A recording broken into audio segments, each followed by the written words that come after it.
Ya, contoh soalnya seperti ini.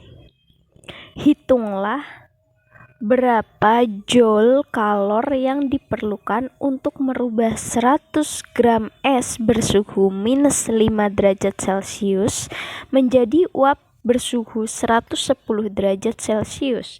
Jika diketahui kalor jenis es, kalor jenis air, dan kalor jenis uap berturut-turut adalah 2100 joule per kilogram derajat Celcius, 4200 joule per kilogram derajat Celcius, dan 2250 joule per kilogram derajat Celcius. Kemudian kalor lebur es 336.000 joule per kilogram, dan kalor uap air itu sebesar 2.268.000 joule per kilogram. Nah, berapakah kalor yang diperlukan untuk merubah ini? Untuk merubah es sebesar 100 gram ini dari min 5 derajat Celcius menjadi 110 derajat Celcius.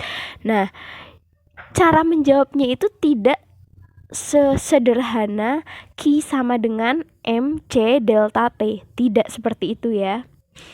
Ada beberapa tahap. Yang pertama, kita tulis ulang yang diketahuinya ya, agar lebih mudah. Ya, di sini saya sudah menulis diketahuinya. Diketahuinya ada massa 100 gram, suhu es min 5 derajat Celcius, suhu uap 110 derajat Celcius, dan lain-lain ini. Nah, di sini setelah ini kita cek satuan. Apakah satuannya sudah seragam atau belum? Kita lihat di sini Celcius semua ya, sudah benar. Joule semua, berarti satuannya satuan baku ya, ini yang dipakai. Nah, Celcius, dan masanya kilogram, tapi ini masih gram. Untuk mempermudah berarti ini saja yang diubah menjadi kilogram, menyamakan yang lain. Berarti 100 gram itu sama dengan 0,1 kilogram. Nah, dengan ini satuan-satuannya sudah seragam. Ya, langkah selanjutnya kita akan membuat grafik. Kita buat grafiknya dulu ya. Ya, ini adalah grafik suhu T-nya dalam Celcius. T-nya dalam Celcius, dan Q itu tadi kalor. Nah, pertama kita tahu kan ini es, kita akan mencari kalor yang merubah es menjadi uap. Berarti kita tulis dulu suhu-suhunya. Berarti di sini ada suhu 0 derajat 0. Di sini adalah suhu 0. Kemudian titik didihnya di sini 100. Ini 0, ini 100. Nah, kita tahu bahwa di sini yang diketahui adalah es dengan suhu minus 5. Kita anggap di sini deh. Di sini adalah minus 5 ya. Minus 5 derajat Celcius. Nah, si es ini dia naik suhu dulu. Ingat, kalau naik dia tidak berubah wujud. Dia di sini sampai suhunya 0 derajat Celcius. Jadi es ini tetap dalam rupa es, tapi dia hanya naik suhu saja. Dia naik suhu, tapi wujud tetap masih dalam es. Nah, kalau perubahan suhu, kalau hanya berubah suhu, berarti persamaannya adalah Q sama dengan Q-nya Qs ya. Itu sama dengan MC delta T, C-nya juga CS, kali delta T. Ya kan? Delta T ini adalah suhu 0. Perubahan suhu akhir kurangi awal 0 minus 5 lagi.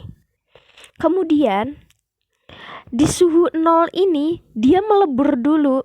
Jadi dia tidak tidak naik lagi suhunya, tetap di sini, tapi dia melebur menjadi air. Di sini, dari sini sampai sini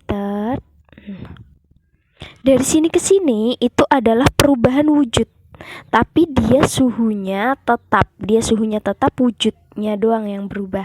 Nah, dari sini ke sini itu adalah kalor laten ya, kalor yang melebur. Persamaannya adalah Q sama dengan M dikali L. Begini. Jadi dari S bersuhu min 5 naik suhu menjadi 0 derajat. Nah, di 0 derajat dia melebur dari wujud yang tadinya es menjadi air di sini tahap ini. Kemudian diberikan kalor lagi atau dididihkan lagi sampai suhunya 100 derajat Celcius. Sampai sini dia tidak mengalami perubahan wujud, tetapi dia mengalami perubahan suhu. Berarti apa persamaannya? Sama seperti ini ya. Q, tapi yang ini Q-nya sudah bentuk air.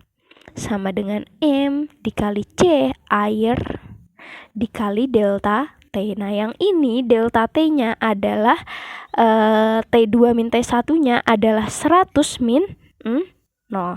100 min 0 gitu ya. Nah, kemudian setelah ini dia berhenti sampai sini, dia menguap berubah wujud lagi, tapi tidak suhunya tetap atau suhunya tidak naik lagi ya. Di sini dia menguap.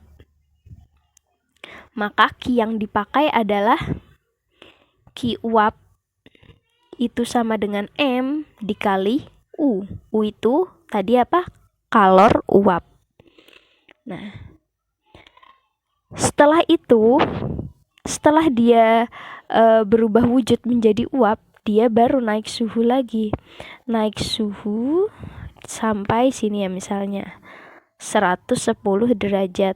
110. Dia naik lagi set.